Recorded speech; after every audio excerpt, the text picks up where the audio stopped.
New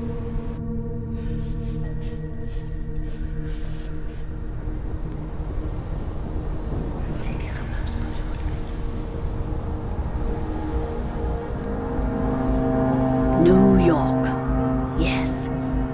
And having just barely stepped into this colossal Tower of Babel, they would come searching for me, exhausted and overwhelmed.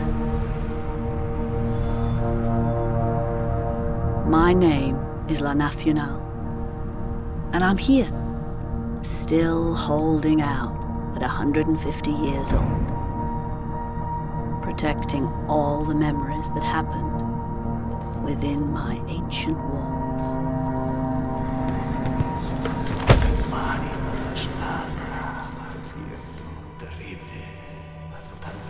When the boats from Spain started to dock here on 14th Street, many of them came here very desperate. They just walked a few blocks and they found a place where people spoke their language and understood who they were and where they were from.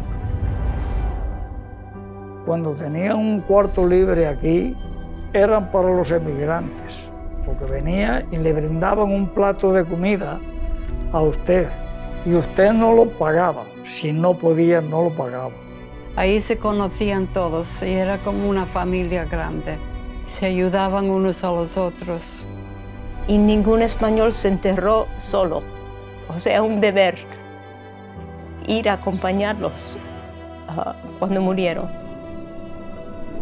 La Nacional prácticamente embolsaba a los emigrantes.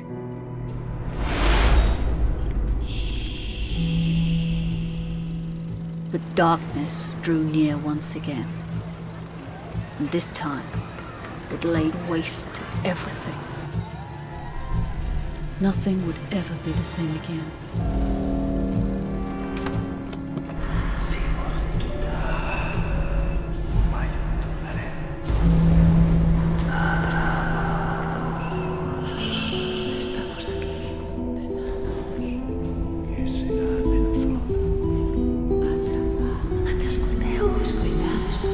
Nuestras voces silenciadas seguirán tejiéndolas azoteas con el sueño de volver nuestros anhelos vagabundos del cielo.